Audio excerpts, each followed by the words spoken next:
Sebenarnya kalau lagu Asam Pedas itu ada niatan untuk mengenalkan identitas kota Pontianak nggak sih sebenarnya? Kita tidak jadi main karena gitar kita tempat sama speaker.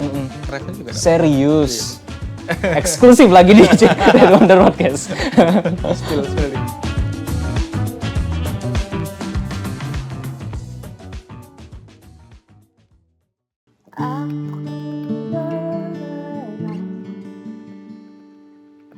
Samudra hatimu,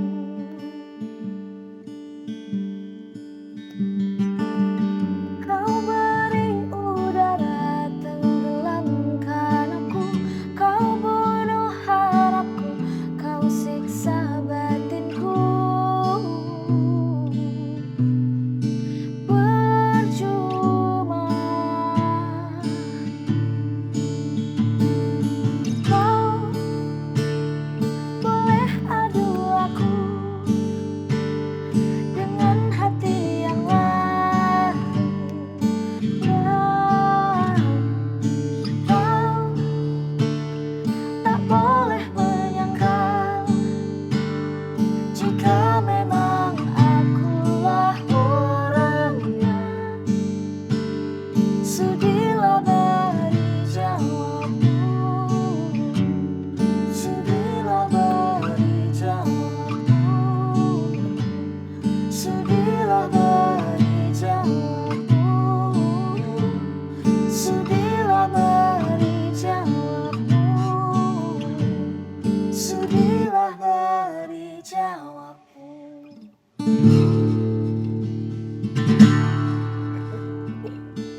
Teman-teman, itulah dia Manjakani. Selamat datang Kak Bila, Kak Topan pada podcast kita hari ini. Sebenarnya hangat banget ya. Momen kita pada hari ini tuh kita sekarang tuh lagi ada di kantor cewek nih Bang. Selamat datang di kantornya cewek, inilah dia rumah kami. Sambutan hangat juga ada, kita persembahkan juga ada creamy coffee di sini. Dan nanti di akhir sesi podcast pada hari ini teman-teman akan ada satu persembahan spesial untuk Kak Tovan dan juga Kak Nabila. Kak, apa kabar hari ini? Sehat, Sehat. Kak alhamdulillah. Bila juga sehat ya. Sebenarnya hari ini tuh jadi momen yang membahagiakan ya karena sebetulnya kita kan baru aja menyelesaikan Hari Raya Idul Fitri ya, Abang Kakak ya. Dan hari ini tuh jadi momen yang spesial banget dengan kalau mendengarkan lagunya Manjakani itu selalu syahdu banget lah. Apalagi kalau kita dengerin di momen-momen spesial sama keluarga dan sama teman-teman gitu ya. Tapi sebelum kita jauh nih ngobrolin soal Manjakani gitu kan, ngobrolin soal perjalanan musik Manjakani gitu ya. Aku pengen tahu dulu kalau Kak Nabila sama Bang Tovan memulai hari itu pakai kopi atau enggak sih? Kalau aku pakai Kalau Bang Pakai. Topan iya. Selalu pakai kopi. Selalu pakai. Kalau kopinya apa, Bang? kalau di Sehari-hari. rumah kopi hitam tanpa gula biasanya. Tanpa gula. Kalau laki-laki selalu tanpa gula, Bang ya. Kenapa, Iya. Bang? Kalau pakai gula Menurut aku itu satu pendewasaan. satu kebiasaan. Karena udah mulai umur kan. Iya tuh, sih. Mulai mengurangi yang manis-manis Iya. gitu. Tapi kalau siang biasanya yang manis-manis. Manis. Kopi susuan gitu es. Kalau Kak Bila? Kalau saya enggak sih kopi. Enggak ngopi. Biasa Ya? aja. Oh, biasa aja. Jadi kalau ngantuk siang-siang nggak ngopi tetap Nggak ngaruh. Nggak ngaruh ya. Oke. Jadi kalau Bang Topan sendiri go to coffee-nya black coffee ya? Ya. Black coffee nih. Oke. Menarik ya buat teman-teman kayaknya sih memang kalau aku sehari-hari sih Bang sama sih Bang kita black coffee juga Iya ya. kan? Tanpa gula karena mengurangi yang manis-manis itu juga salah satu tradisi supaya menjaga kesehatan kita Bang ya. Iya. Soalnya kalau udah siang manis, malam biasanya manis juga. Manis kan? juga. Iya. Oh gitu. Banyak konsumsi manis di tempat yang lain kan. Tapi kalau konsumsi manis ini buat pelajaran buat teman-teman sih kayaknya ya. Kalau konsumsi manis tuh berpengaruh ke vokal nggak sih Bang? Kak? Tanya beliau sih. Sebenarnya enggak juga sih, Nggak juga ya? tapi yang berlebihan itu kan tetap ada efek yang nggak bagus kayak negatif gitu.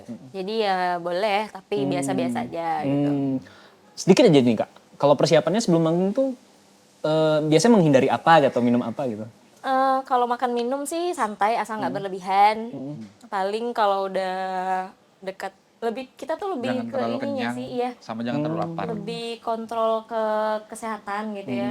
Ya makanan salah satunya, tapi juga jangan sampai stres atau sakit. Itu sih lebih ke perhatian sama fisik. Oh, oke. Menarik nih. Dan kita mungkin langsung aja ya ke pertanyaan inti kita pada sesi podcast kita hari ini gitu ya.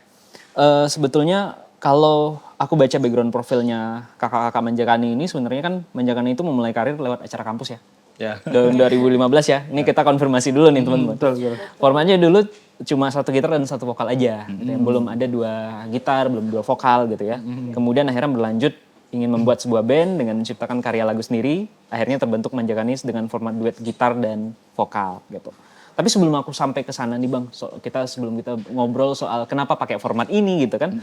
Aku malah lebih tertarik tuh kenapa Manjakani namanya gitu. Karena kan kalau kita lihat ya di banyak beredar di internet itu penggunaan nama Manjakani kan sebenarnya adalah sesuatu yang kita pakai untuk kewanitaan gitu ya.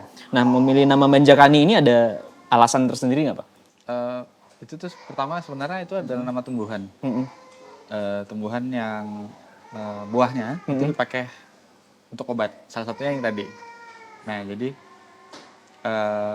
aku pakai nama itu tuh karena mudah diingat dan enak didengar kan Manjakani. Dan pada waktu itu asing menurutku. Tapi kok enak ya masuk ke telinga gitu. Sudah pakai itu aja gitu. Mudah diingat ya. Sesederhana itu sih sebenarnya. Nyebutnya juga enak gitu. Jadi di belakang itu nggak ada proses brainstorming untuk memilih nama gitu, nggak ada. Nggak ada ya. Tapi memang kalau dilihat sih sampai sekarang ya Manjakani itu namanya klik banget sih buat kita dan easy to remember ya. Iya. Mudah banget untuk diingat sih sebenarnya. Sempat ada dulu pernah ada yang suruh ganti. Oh iya? Cuman kita ganti apa ya? Udah nggak usah biarin aja. Pada akhirnya kayaknya masyarakat pun publik menerima nama Manjakani ya. Iya. Oke. Kalau dulu kan sebelum menjadi Manjakani kan tadi yang aku sempat singgung di awal bahwa formatnya itu 1 gitar dan 1 vokal. Dulu mengonsepkannya itu kenapa seperti itu Bang kalau dulu itu? Karena kan dulu, jadi sebelum Manjakani terbentuk tuh kita pacaran dulu 1 tahun kan. Dan kita kebetulan di kampus yang sama. Kampusnya musik pula gitu. Jadi aktivitas kita tuh lebih sering berdua. Lebih sering Cover eranya SoundCloud dulu. Kita Kita cover. juga main di kafe-kafe kan. Main di ya. kafe-kafe juga dulu ngamen. Mahasiswa kan cari uang tambahan dari situ. Kita cover lagu-lagu pop gitu, Karena sering main berdua, jadi pas ada acara di kampus teman-teman langsung ayo main kalian gitu. pas lagi ada acara di kampus teman-teman buat yuk main gitu. Udah kita main. Dari situlah mulai Masih terbentuk. cover waktu itu. Akhirnya kepikiran untuk oh ya udah deh kayaknya perlu karya sendiri gitu. Itu kapan itu? Kepikirannya setelah itu. Setelah acara di kampus itu. Karena kan menuju ke format itu tuh karena kita akan membuat karya sendiri kan. Ya kayak kalau buat karya sendiri terlalu sepi sih kayaknya kalau 1 gitar sama 1 vokal gitu.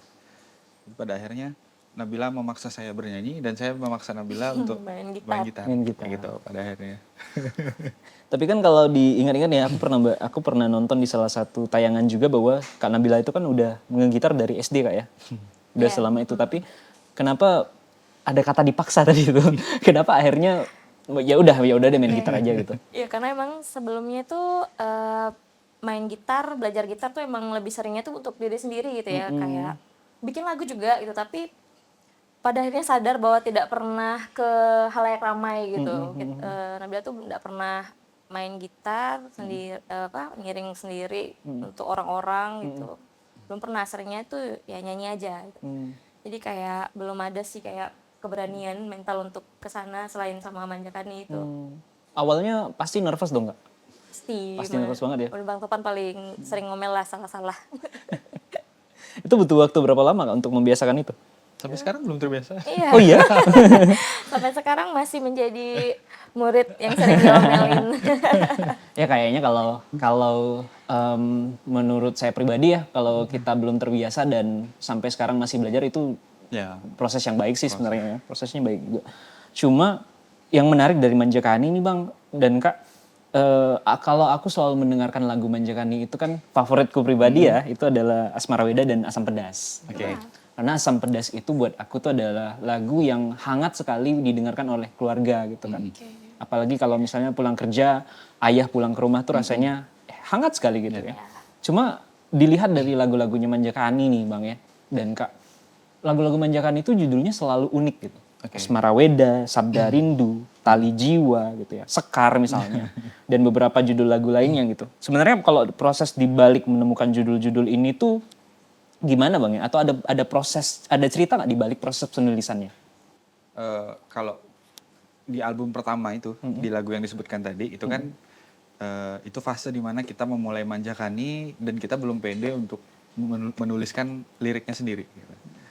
Tingkat kepercayaan dirinya itu Iya, belum sepenuhnya lahir loh gitu ya Pernah masih. nulis tapi kok jelek ya, nggak pede gitu. Jadi pada akhirnya ada beberapa teman yang ini aku ada tulisan, silakan dijadikan lagu gitu. Jadi di dalam satu album pertama itu hanya satu lagu yang kami tulis sendiri. Apa itu? Sekar. Sekar. Sekar. Nah, lagu lainnya itu ditulis oleh teman Teman-teman. yang cuman tulisan aja, tapi tanpa memberikan judul. Jadi tugas kita untuk kasih judulnya. Iya. Tugas kita untuk kasih judul. Pertama kan judul itu kayak ini ya, kayak kemasan luar dari lagu kan. Betul. Sebelum orang mendengarkan, orang lihat judulnya dulu. Betul. Nah, menurut kami itu harus menarik. Jadi misalnya judulnya kayak mencintai, biasa kan? Iya. Apa nih yang buat orang penasaran nih sama lagu ini? Kayak Jadi apa kita sih pilih. lagunya gitu. Dan itu kayaknya jadi nilai filosofis yang dibawa kemana-mana sih sampai sekarang ya, dengan judul-judul lagunya Manjakani itu menurut aku pribadi ya sebagai penikmat, kayaknya kalau aku menyebut ini semoga tidak terbawa ke usia sih. Aku mendengarkan Manjakani itu kan dari SMA Bang ya. Dari SMA aku mendengarkan Manjakani itu kayaknya awalnya kita nggak pernah nyangka bahwa Manjakani itu dari Kalimantan Barat gitu awalnya gitu. Pernah punya cerita yang seperti itu gak sih Bang? Bahwa kayaknya orang-orang nggak nyangka Sampai gitu. sekarang Sampai sekarang masih Masih dikira band Jogja. Jogja. Karena video lirik Asmara Weda itu Yang pertama itu. yang kita kebetulan pas main di Jogja, jadi kita syuting video liriknya di Jogja. Ya bikin-bikin konten gitu ya di sana. Coba video lirik nih di apa hutan apa sih? Pinus ya. Pinus support pohon gitulah. Nah, kayaknya dari itu kita banyak dikira band Di Jogja. Jogja. Berarti sempat manggung di sana di Jogja juga. Ya, Panggung pertama Manjakani. dalam rangka manggung ya. Panggung pertama keluar Kalimantan Luar Barat Kalbar. di Di Jogja. Jogja. Oh wow. Terus pada akhirnya balik ke Kalimantan Barat tuh punya ekspektasi tersendiri nggak sih Bang? Kembali dari Jogja kemudian ke Kalimantan Barat dan punya kesempatan manggung di Kalimantan Barat. Kalau aku pribadi kan berpikir bahwa di posisi itu mungkin kayaknya ada ekspektasi tersendiri lah. Apakah ini akan diterima oleh masyarakat? Pernah punya pemikiran seperti itu nggak? Sebenarnya kan kita selalu stay di Pontianak sebenarnya. Selalu stay di Pontianak. Kalau ada panggungan di luar baru kita berangkat gitu. Tapi kalau untuk ekspektasi sebenarnya dari awal kita menulis lagu tuh kita jujur kita tanpa ekspektasi apapun. Apalagi lagu Asmara Weda yang kalau ada yang bilang lagunya ngantuk lah kayak gitu, terlalu slow. Tapi kita sebenarnya tanpa ekspektasi ya buat itu. Kita buatnya di tepi jalan, kita buat lagi ngopi gitu. Oh iya, tepi jalan Bang? Iya. Oh. Jadi apa? Kita buat untuk diri kita sendiri sebenarnya lagu itu. Kemudian Tanpa mikirin ekspektasinya orang-orang juga respon gitu. orang-orang kan seperti apa gitu. Ternyata rame gitu lagunya. Itu sih. Baik. Kalau kita kan ngelihat di Bang ya, Manjakani ini kan populernya itu aku nggak tahu pasti ya, tapi ketika ngelihat Asmara Weda misalnya itu ya, itu kan menjadi populer sekali ya, dan bahkan di SP itu udah 2 juta kali diputar gitu. Sebenarnya ada cerita tersendiri nggak berkaitan dengan bagaimana lagu-lagunya Manjakani itu diterima dengan baik oleh pendengar dan bahkan akhirnya itu jadi populer gitu. Ya, sebuah lagu tuh ketika sudah dirilis bukan sepenuhnya milik penyanyinya kan. Jadi itu udah kepada ekspektasi para pendengar gitu. Yang kita nggak tahu siapa pendengarnya gitu. Bahkan yang baru-baru ini lagu 420 Bangun yang udah dirilis hampir 3 tahun lalu baru meledaknya sekarang gitu kan. Jadi lagu itu kita percaya akan menemukan pendengar sendiri-sendiri gitu. Jadi di berapa tahun setelah rilis single pertama Asmara Weda itu tahun 2017 ya.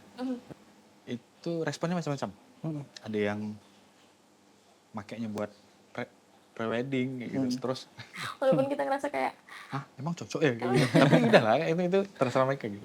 Dan kita membebaskan itu kalian mau pakai buat video perpisahan sekolah. Seringnya pre-wed ya, seringnya pre-wed. Terus bahkan ada yang film film tugas akhir anak salah satu kampus di Jakarta gitu. Ternyata ada pakai lagu itu. Oh wow. Dan kita lupa dia udah izin atau belum. Tapi dibilang udah gitu. Kita nggak mempermasalahkan itu. Kita bangga malahan. Iya. Karena yang main film itu tuh ada aktor-aktor yang Wow. menurut kita aktor besar gitu. Iya iya iya. Jadi kayak cocok ya kayak gitu. Yang tadinya kita tanpa ekspektasi apapun ngebuat lagu ternyata bisa diterima sama orang-orang. Bisa kemana-mana gitu. Berarti sebenarnya ekspektasi di awal Manjakan itu apa Bang ketika merilis lagu ini gitu? Di awal banget Bang. Kita pengen punya karya sendiri. Itu aja gitu. Itu aja sama kita berdua suka musik ya. Kita pengen sampai tua nanti kita tetap main musik berdua gitu. Walaupun tidak ada yang dengerin lagi. Kayak gitu. Berarti memang dari awal secara pribadi antara Bang Tovan ataupun Kak Nabila itu memang dari awal sudah kepikiran untuk menjadi musisi gitu. Dari awal Dari awal mungkin kita bisa bilang mungkin apakah dari usia muda gitu ya, usia muda gitu. oke. Kalau Nabila ya mungkin. Nggak tahu juga ya. Kayak tiba-tiba aja gitu. Ya mengalir aja ya. Karena kuliah ya. Karena emang tanpa disadari hidup kita tuh nggak jauh dari musik gitu. Nah, ngalirnya ke situ. Kok saya waktu kuliah karena ada pilihan. Maksudnya sadar kapasitas diri. Oh, di Mata disiplin ilmu yang lain aku enggak ada peluang di situ. Tapi di musik ada. Udah aku pilih musik itu. Ini boleh diminum? Boleh banget. Silakan Kak Nabila juga kalau mau. Terima kasih. Ini adalah salah satu produk unggulan di cewek juga, ini Creamy Coffee. Mungkin nggak tahu Kak Nabila apakah terlalu strong mungkin buat Kak Nabila. Kalau kremi-kremi gini Creamy sih harusnya coba lebih like ya, lebih enak ya. Oke, gimana Kak rasanya? kalau Oke lah cewek-cewek ya, masuk nggak? Cewek sih masuk lah Cewek-cewek ya. sih suka ya. Cewek-cewek ini. pasti suka ya. Nggak terlalu pahit. Nah, kalau berbicara tadi berangkat dari lagu Asam Pedas nih, salah satu yang menjadi paling populer lah buat saya pribadi ketika berkendara, bermotor. Tolong jangan ditiru ya teman-teman ya. Kadang-kadang kalau bermotor tuh kepikirannya adalah lagunya Asam Pedas gitu. Menjakan. Kenapa? Karena ketika pulang ke rumah ya kita ekspektasinya adalah ketemu nih sama makanannya orang tua gitu ya. Ketemu nih sama makanan buatannya ibu, buatannya ayah gitu. Atau ayah pulang, udah yuk kita langsung makan gitu. Sebenarnya kalau lagu Asam Pedas itu ada niatan untuk mengenalkan identitas Kota Pontianak nggak sih sebenarnya? Atau memang dibuat karena kepikiran sama makanan orang tua aja gitu? Harusnya ada ya si penulis, kebetulan yang nulis lagu ini tuh Bang Hatta namanya. Bang Hatta. Jadi kalau kita nggak pernah sih bertanya, cuma secara kita lihat tulisannya, lihat liriknya itu kayaknya memang ada dia ke arah sana ya, karena kesehariannya mungkin atau yang beliau alami memang sehari-harinya makanan asam pedas itu kan melekat ya di keluarga kita, apalagi di masyarakat Melayu gitu kan, jadi kemungkinan besar ada. Kalau sebetulnya kalau makna Asam Pedas buat Bang Topan sama Kak Nabila sendiri seperti apa? Itu jujur lagu itu dirilis tahun berapa ya? 2020 ya? 19 gitu. 2019. Dan saya baru setahun belakangan baru makan asam pedas. Dari dulu enggak suka. Oh. Karena aneh. Karena kalau ikan tuh digoreng ya sukanya. Jadi kalau asam pedas tuh apalagi yang setiap hari di rumah saya itu selalu masak ikan asam pedas. Selalu ada di rumah. Selalu ada di rumah gitu. Jadi saya ya menurut saya aneh dan bosan juga ngeliatnya. Jadi baru setahun belakangan setelah menikah baru saya makan. Akhirnya kan tidak punya pilihan atau gimana Bang? Karena apa ya? Udah menikah kan pisah dari orang tua kan. Ya. Jadi nemu asam pedas di tempat lain tuh kayaknya menarik sih. Gitu. Karena udah jarang ditemui kan. Kalau di rumah kan setiap hari gitu. Dia pengen coba kayak gitu. Kalau Kak Bila? diomelin nih sama orang tuanya, Oh, bikin lagu asam pedas tapi nggak pernah makan asam pedas gitu. Kalau Kak Nabila dengan makna asam pedas secara makanannya dan secara lagunya gimana? Lagunya terus terang relate sekali sih. Relate-nya setelah menikah ya? Relate-nya Setelah kita menikah kan? iya. Karena kan di situ kan ada sama anak-anak gitu. Wahai ya. kamu dan anak-anakku gitu ya. Waktu belum menikah kita ngebawain lagu itu tuh kayak masih belum apa ya, Ya belum relate belum Iya, dapat ya gitu masih ya. membayangkan Oh, aja belum gitu ya. punya anak, belum nikah. cuma ya memang kita paham dengan ceritanya gitu, dengan kondisinya gitu. Apalagi di rumah memang asam pedas tuh ada di rumah kita gitu kan. Ya paling sebatas itu ya.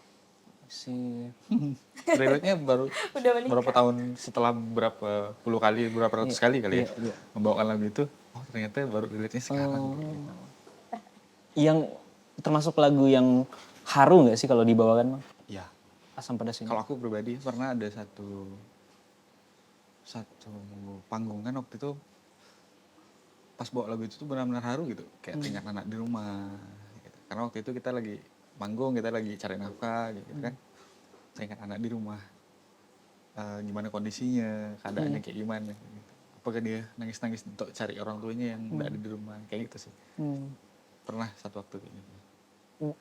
Ini mungkin agak personal sih pertanyaannya ya. Mm. Menjadi seorang penyanyi sebelum dan sesudah menjadi orang tua itu bedanya apa? Dalam konteks, bisa saja dalam konteks ketika menyanyikan lagu tertentu gitu ya. Atau dalam konteks kesibukannya gimana gitu ya. Ini bebas sih dijawabnya seperti apa sih. Kalau dalam teknis, ya kesibukan tadi, kita lebih susah bagi waktunya sih. Apalagi waktu di awal-awal nikah gitu.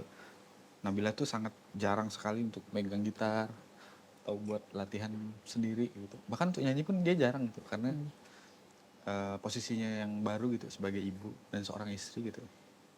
Jadi dia harus fokus ke situ. Kalau dari sisi apa ya kreatifnya mungkin lagu-lagu kita yang akan ada di album kedua nanti itu ada beberapa lagu yang memang dibuat untuk anak. Jadi kita punya inspirasi baru ya. Banyak curhat ya album ini. Banyak curhat album yang kedua ini. Iya, iya. Apalagi dengan kehadiran 3 pahlawan tangguh lah ya. Kalau Nabila tuh emang lumayan terasa sih ya kayak setelah melahirkan 3 kali gitu. Kualitas vokal segala macam itu menurun, stamina segala macam, dan kayaknya tuh memang harus butuh waktu yang lumayan, yang harus konsen banget untuk rasanya untuk pulih gitu. Ya mudah-mudahan recovery-nya. Iya, tapi sih harusnya kita sama-sama lah ya mendoakan bahwa Manjakani ini akan terus perform dengan baik gitu ya. Karena Amin. buat kita semua, kalau abang kakak ngomong bahwa performanya menurun, kita nggak pernah notice gitu. Kita nggak pernah notice bahwa performanya menurun. Bahkan sampai saat ini kita enjoy banget. Aku pribadi sangat enjoy banget sih menonton Manjakani di panggung manapun. Terakhir aku tadi kita juga ngobrol di belakang bahwa aku sempat nge-MC tuh acaranya salah satu institusi pemerintah gitu ya. Dan ternyata ada Manjakani manggung. Nah itu bahkan beberapa kali Bang Tovan sama Kak Nabila tuh notice aku loh. Karena aku ikut nyanyi bareng juga gitu. Nah jadi itu tuh bagi aku pribadi sebuah pengalaman yang sangat indah, sangat mengharukan karena menyanyikan lagu Manjakani itu lekat rasanya dengan memori-memori tentang orang tua, memori-memori tentang rumah, ataupun memori-memori tentang pasangan gitu. Bahkan ya ada momen lah saya menggalau dengan lagunya Manjakani juga. Tapi pernah nggak sih terbayang berada di titik ini gitu saat lagu-lagu Manjakani itu tidak hanya dikenal di Kalimantan Barat gitu Bang ya, tapi juga dikenal oleh banyak masyarakat di Indonesia gitu, di seluruh Indonesia. Seperti yang aku bilang tadi bahwa Manjakani itu dengan lagu Asmara Weda, lagu debut ya Bang ya? Iya. Ini lagu debutnya Manjakani, Asmara Weda itu didengar 2 juta kali. Di bayanganku juga itu angka yang besar gitu ya Bang ya, didengar oleh 2 juta kali. Ini tuh jadi salah satu long term goals-nya Manjakani gak sih? Punya lagu didengar banyak ramai oleh orang gitu. Iya. Ya. Nggak pernah expect sih. Nggak pernah ekspektasi juga sampai segini ya gitu. Tapi pun sampai sekarang kita jujur belum merasa apa ya, belum merasa besar mungkin ya. Karena 2 juta tuh untuk di Indonesia ya mungkin sangat kecil gitu. Tapi menurut kita itu sebuah langkah yang bagus lah untuk Manjakani yang band bukan band Jakarta kayak gitu. Yang di ibu kota. Dan apa ya ekspektasi kita pengen punya lagu sendiri dulu, ya juga pengen didengar orang. Kita pengen punya karya sendiri, kita pengen dikenal sebagai musisi yang punya lagu sendiri gitu. Sejauh ini lah ya, lagu favoritnya masing-masing lah, lagu favoritnya Bang Topan sama Kak Bila dimanjakan itu lagu apa? Yang udah dirilis. Yang udah dirilis dong sejauh ini. Udah dirilis. Secara pribadi ya? Yang single pertama dari album kedua sih, Berlayar gitu. Berlayar. Nah, sampai saat ini gitu. Kalau berlayar kita tahan dulu karena kita akan ada ngobrol Kalau soal di itu. album pertama berarti. Mungkin selain berlayar deh Bang. Di album pertama berarti Pak. Di album pertama itu apa ya? Album Kalau Kak Nabila deh, Nabila lagu dulu. favoritnya. Album pertama sukanya Garam dan Madu. Sakit jarak. Udah copyright-nya. Baik. sebenarnya sih suka Asam Pedas ya, tapi entah kenapa lebih suka Asmara Weda. Suara beda ya. Mungkin karena Asmara Weda tuh Jasanya besar. ya itu dia lebih ke ini kita ya. Jasanya, budinya itu. Karena lagu itu yang buka kita peluang kita buat main di luar gitu. Jadi kalau ada submission di festival-festival tuh kita selalu mengirimkan lagu itu. Karena dulunya cuma ada satu lagu itu kan. Kita Punya cerita nggak sih Bang, Kak, dengan pendengar melalui lagunya Asmara Weda ini? Ada cerita tersendiri nggak? ada yang lumayan mencekam itu ya. Membekas. Dia Dia- pernah DM kita ya, DM di komen YouTube komen YouTube. ke mobil itu kan. Ya mereka tuh lagi berpergian gitu ya sama keluarga, naik mobil, satu mobil, terus putar lagu Asmara Weda tuh. Kecelakaan. Jadi dia tuh sampai bingung, dia kalau setiap dengar lagu Asmara Weda tuh mau happy atau sedih karena ingat momen itu gitu. Kecelakaan deh. Ya suka lagunya, tapi jadi selalu teringat memori kecelakaan itu gitu. Agak berat ya. Tapi sih ya kita berharap bahwa ini menjadi lagu yang membawa kenangan baik buat banyak orang sih Iya, ya, bermanfaat. sebenarnya ya, bermanfaat untuk banyak orang itu. Nah, sebetulnya selain Asmara Weda ya Bang ya, aku punya satu cerita lain lah dengan lagunya Manjakani itu di Sabda Rindu sebetulnya. Oh gitu ya. iya. Pertama kali aku nontonin video klipnya Sabda Rindu itu juga jadi hal yang relatable gitu. Karena buat aku pribadi mendengarkan lagu Sabda Rindu itu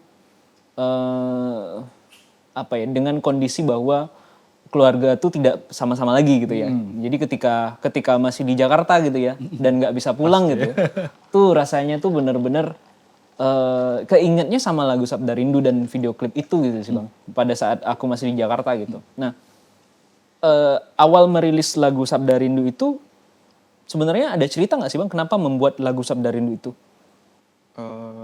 Sebenarnya di awal itu lagu ini single ketiga. Single ketiga. Nah, ya single ketiga kan. Jadi dulu itu waktu perform awal-awal Manjakani, lagu ini tuh selalu jadi anak tiri. Nggak pernah dibawakan.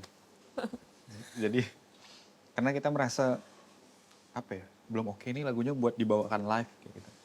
Pun belum dirilis juga kan. Jadi sampai satu waktu kita ada mendengarkan lagu ini ke Bang Gali Gitarkan.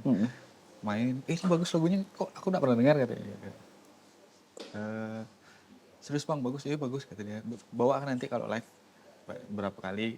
Setelah itu kita bawa dan ternyata respon orang banyak yang suka. Banyak. Gitu. Nah sampailah kita merilis lagu itu di single ketiga dan ternyata lagu itu yang paling mudah kayaknya diterima sama orang-orang lebih luas. Karena lagunya lebih ringan mungkin. Mudah dinyanyikan. Mudah dinyanyikan dan lebih pop lah. Ya lebih pop, orang cepat hafal gitu, cepat ingat gitu. Tapi kepikiran nggak Bang bahwa menulis lagu ini tuh memorinya adalah tentang Idul Fitri? Enggak. Justru berbeda ya di awal. Di awal gimana tuh? Di awal itu si penulis namanya Rian Aditya. Jadi waktu itu aku ketemu sama dia ngobrol, nggak ada bahas tentang lagu, tiba-tiba dia, "Pan aku ada tulisan, silakan dijadikan lagu," katanya bilang gitu. Ini tentang apa? Gue bilang, ini tentang kerinduan ya, antara bisa jadi antara orang tua sama anak, antara pasangan gitu. Dan aku yakin sih sebagai penulis dia berkenan kalau lagunya dipakai di momen rindu apapun gitu. Oke. Jadi lagu itu bisa fleksibel lah, mau di Idul Fitri, rindu kayak gitu. atau di saat yang memang ya kayak tadi jarak nggak bisa pulang kayak gitu karena satu dan lain hal. Akhirnya momen membuat video klip dengan nuansa Idul Fitri itu awalnya dari mana bang? Covid itu pas Covid. Itu kan pas COVID ya, dan kebetulan memang kita ingin rilis itu kebetulan waktunya itu tepat aja dengan Idul Fitri. Iya, Jadi dadakan juga tuh. jadi kita tuh sebenarnya kita keluarin sesuatu yuk, kita rilis sesuatu yuk. Iya, waktu itu habis rilis Sabda Rindu audionya, kita belum ada video klip kan. Jadi waktu itu eranya Covid ya. Iya, jadi kita syutingnya terus mikir pas lagi Covid juga kan. Jadi ya idenya ke sana gitu. Momennya pas nih buat yang nggak bisa pulang jadi video klip itu gitu. Jadi sebenarnya emang enggak siapa juga yang nyangka akan ada Covid gitu kan. Iya kan. Kebetulan aja. Jadi benar-benar ya kebetulan dan kayaknya kebetulan itu selalu membawa berkah ya. Salah satu kebetulan ini kan jadi momen yang menarik juga ya. Ketika mikirin, oh iya ya Sabda Rindu itu cocok banget lagunya. Ketika kita mikirin ada beberapa orang yang mungkin tidak bisa mudik ke rumah. Gitu. Ada beberapa orang yang tidak bisa pulang ke rumah karena harus pekerjaan yang menahan gitu. Jodohnya kayak gitu ya ceritanya. Bisa ke situ. Iya. Dan ya teman-teman harus dengerin lagu Sabda Rindu sih sebagai apalagi mungkin kalau teman-teman lagi bekerja di luar kota ya, di luar apalagi di Jakarta. Kayaknya lagu ini tuh jadi salah satu lagu yang hangat juga sih ketika aku dengerin di Jakarta karena dengan hiruk pikuk Jakarta jadi rindu juga, bener-bener Sabda Rindu lah. Momen yang tepat ya. Momen yang tepat gitu. Nah, sebenarnya dari Sabda Rindu kita aku pengen ngobrolin 2 lagu baru. 2 lagu baru kita. Nah, ini barulah mungkin momennya kita bisa ngobrolin soal berlayar ya. Kita ke berlayar dulu nih, Kak Bila dan Bang Topan. Kalau dari yang pernah aku cari tahu bahwa maknanya itu sangat dalam ya. Dan buat aku pribadi ini relate lah karena orang tua aku juga punya cerita yang sama gitu. Berlayar ini gitu juga. Sebenarnya pesan yang ingin disampaikan lewat lagu ini tuh apa sih Bang? Terus berlayar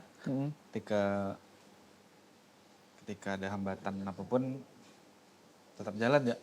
Jadi lagu ini lebih tepatnya buat motivasi sih orang-orang yang sedang menghadapi hal-hal perpisahan gitu ya, yang rumit ya entah. Aku nulisnya karena perpisahan orang tua kan.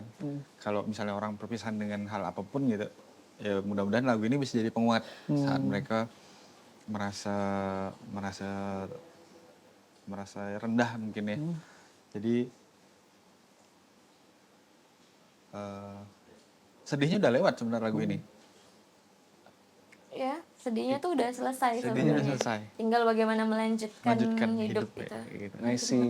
Bahkan pun yang aku dengar reaksi orang tua sebenarnya oh ya udah bagus gitu ya. Enggak yang gimana ya. Kayak happy, malah happy gitu. Nah, karena apa ya, berat sih memang di tahun-tahun perpisahan orang tua tuh kita sebagai anak nggak pengen kan. Cuman bertambahnya umur, berjalannya waktu, ternyata perpisahan baik-baik ini membuat mereka masing-masing lebih baik gitu. Dan kita nggak perlu menahan itu gitu. Nah, mereka udah merelakan itu dan kita sebagai anak yang udah dewasa kita harus menerima itu. Daripada mereka sama-sama tapi iya benar ya, gitu kan. Benar sekali. Kalau bicarain soal orang tua yang berpisah sih kayaknya kita sebagai anak sih memang selalu keinginannya adalah ya udahlah yang penting bahagia masing-masing gitu kan. Kita nggak mau ngeliat juga orang tua kita sedih juga gitu. Dan itulah yang kemudian akhirnya aku jadi deket banget dengan lagu ini sih Bang. Dan kayaknya untuk beberapa orang yang punya cerita yang sama sih Berlayar ini jadi salah satu lagu yang punya cerita yang lekat sekali buat anak-anak yang broken home gitu. Tapi ini kan artinya Bang Topan yang nulis ya, Yeah. Berlayar ini. Dan berdua ada ditambah Nabila ya di belakang ya. Iya, tapi Mostly mungkin lebih ke ceritanya Topan sih. ketika Kak Nabila menerima lirik lagunya, membacanya pertama kali gimana Kak? Oh, maksudnya apa maksudnya? Nah, gitu ya. Iya udah paham sih arahnya. Gitu. Cuman emang waktu itu juga Bang Topan udah punya melodi vokalnya tuh ya. Kita jadi coba coba untuk 2018 ini. iya 2018 Bang? 2018. Jadi sebenarnya udah nggak sih. Oke, oke. Dan akhirnya baru dirilis sekarang.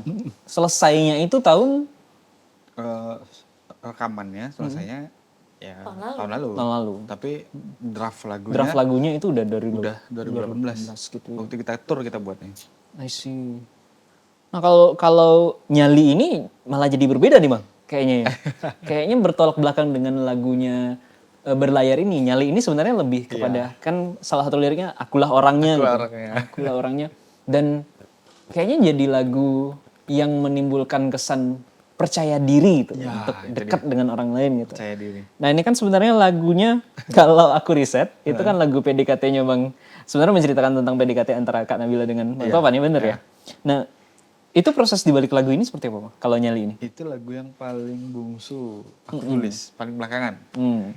Paling belakangan aku tulis, coba waktu itu nggak ada ekspektasi buat manjakan dinyanyikan ya, jadi buat gitu.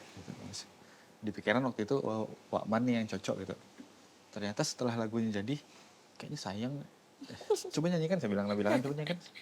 Kayaknya sayang ya kalau Wakman dikasih ke Wakman gitu. Mending manjakan yang bawain gitu. Jadi pada akhirnya waktu menulisnya saya merecall lah gimana dulu pendekatannya sama Nabila seperti apa gitu. Mencoba pengen nulis jatuh cinta nih, pengen nulis tema lagu yang memperjuangkan seseorang. Bener. Jadi mencoba mengingat kembali yang dulu-dulu. Iya. Jadi sampailah jadi lagu itu dan syukurnya waktu itu belum bilang ke yang bersangkutan kan kalau lagunya untuk dia gitu. Jadi udah dimurungkan dalam hati. Halo Wan. Aku pengen menarik sesuatu yang kayaknya menarik sih Bang. Termasuk susah nggak sih Bang waktu itu mendekati Kak Nabila? Susah gak ya? Salah jawab nih ya. Salah jawab. Di rumah nih. Pertengkaran ya. Lumayan ya karena waktu itu jadi kan aku termasuk seniornya di kampus ya waktu itu. Jadi termasuk salah satu cewek yang mungkin banyak penggemarnya ya. Mungkin. Mungkin. Tapi nggak tahu kenapa memilih saya gitu.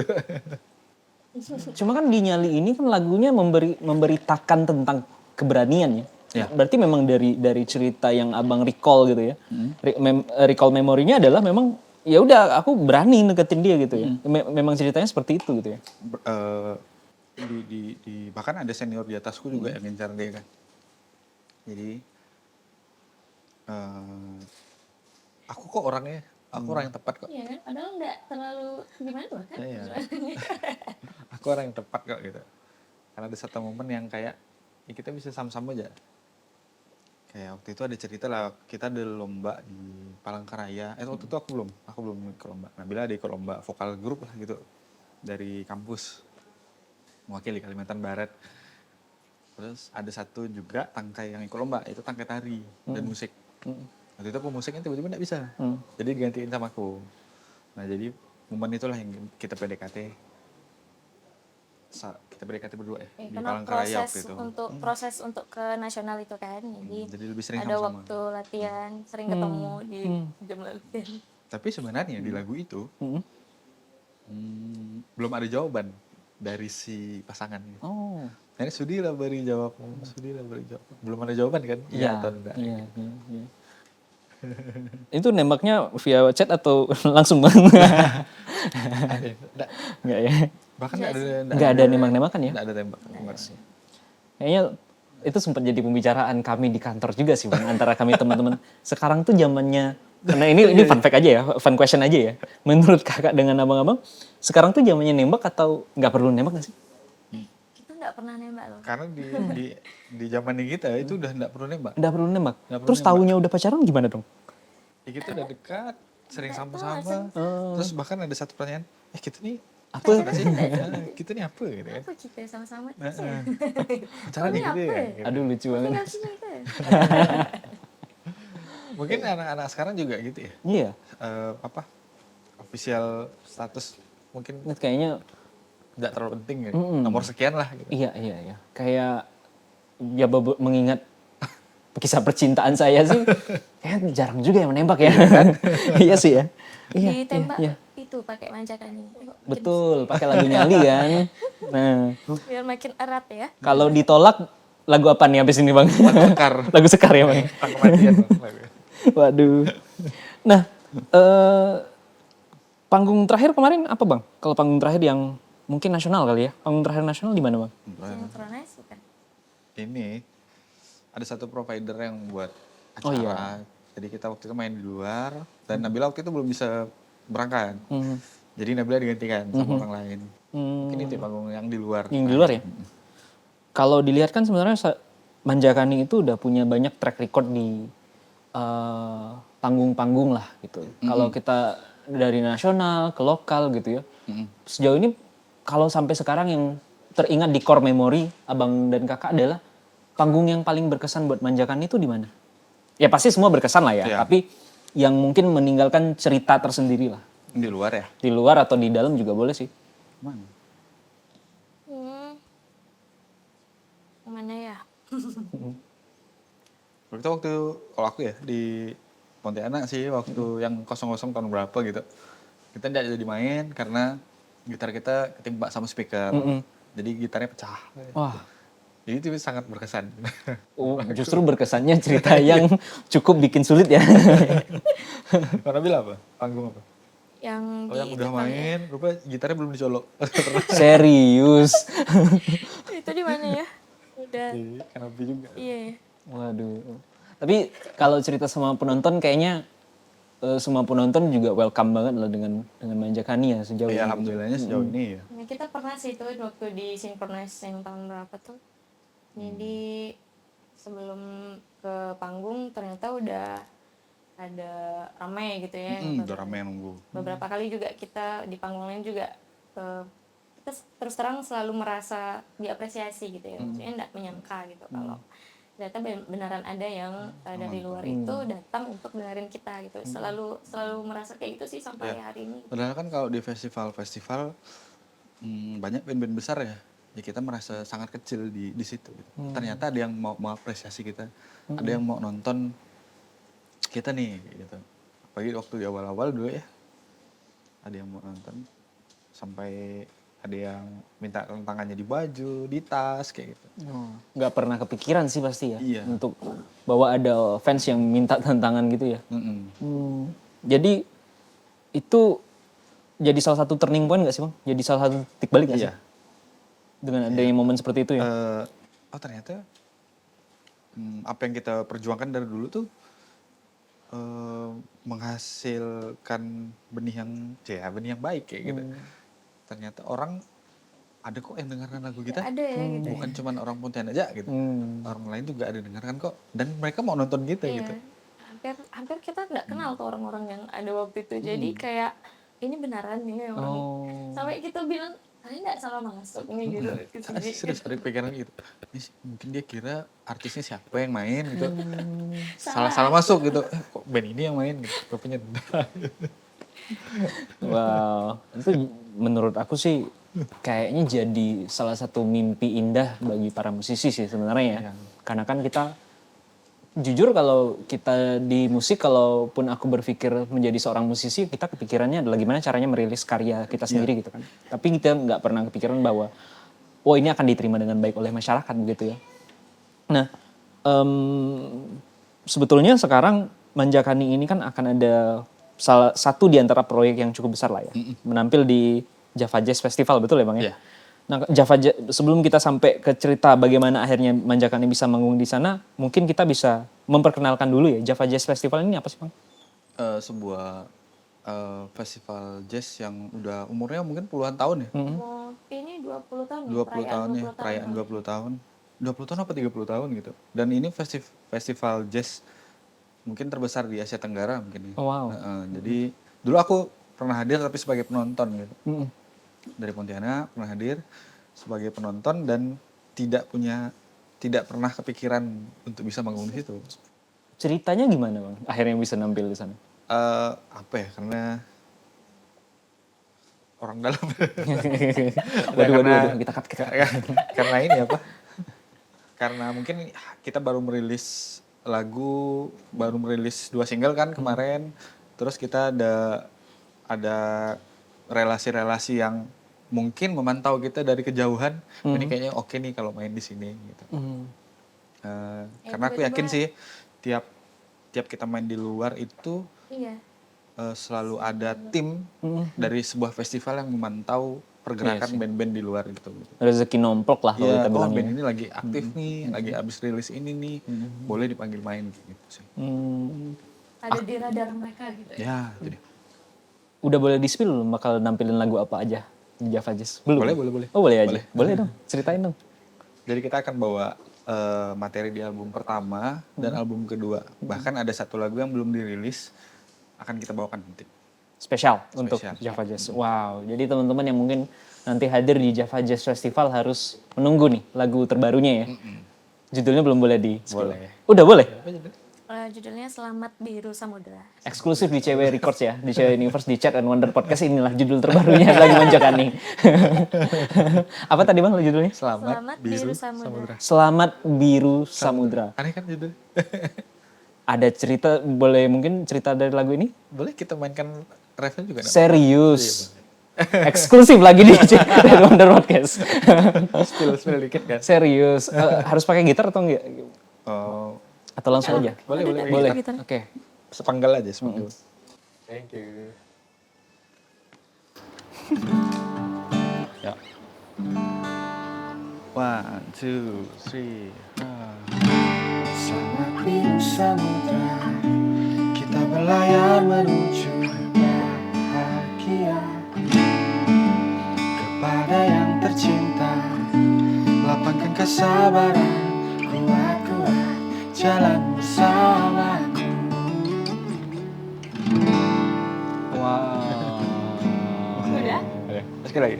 Ya, 4. Tentang cinta yang jatuh berkali-kali, tentang pundak yang saling memberi, tentang sabar yang selalu diuji, tentang pisah yang kita haramkan. Kita tak berucap maaf, tapi saling memaafkan. Bukan tentang benar salah, tapi saling menjaga. Kita tak berucap maaf, tapi saling memaafkan. Bukan tentang benar salah, tapi saling menjaga. Wow, keren. Gak apa-apa, tepuk tangan aja. Oke. Boleh kita ambil lagi gitarnya ya paling ya. Wow, selamat tentang rasa jatuh cinta berkali-kali. Ya. Mungkin boleh diceritain sedikit bang lagu ini tentang apa? Ini episodenya kalau di film kan sih. Oke. Ini lagunya setelah Nyali. Ceritanya setelah Nyali. Ada sequel berarti ya? Kalau Nyali itu hubungan kamu mau bersamaku. Kalau di Selamat Biru Samudra, kamu mau nggak hidup bersamaku? Jadi ini bukan sekedar aku sayang kamu, kamu sayang aku. Bukan sekedar itu. Ini sekedar ini tentang jatuh cinta setiap hari, tentang pundak yang saling berbagi ketika salah satu sedang membutuhkan, tentang kesabaran yang selalu diuji mungkin ya setiap hari, dan tentang pisah yang kita haramkan. Wow. I'm speechless actually. Dan ini akan dibawakan di Java Jazz Festival bang ya? Total ada berapa lagu berarti bang? Nanti? 7 lagu ya? 7 lagu. Dan ini jadi momen yang menarik sekali lah untuk Manjakani dan kayaknya jadi salah satu turning over lain lah ya, titik balik lainnya untuk Manjakani gitu. Kita sudah sebenarnya sampai di penghujung nih bang, cuma kalau nggak terasa bang ya kalau kita udah ngomong kayak gini ya. Di Java Jazz nanti itu di panggung utama ya bang harusnya bang ya? Jadi dia festival yang banyak panggung ya, dan kita hanya bagian kecil dari festival itu gitu. Jadi kita ada satu space panggung yang ya bukan panggung utama lah. Pun kita main formatnya kecil kan. Kita main berdua, terus ada bawa tim dari Pontianak, dan kita ada minta bantuan sama seorang teman di Bandung untuk main keyboard gitu. Jadi kita main format trio. Wow.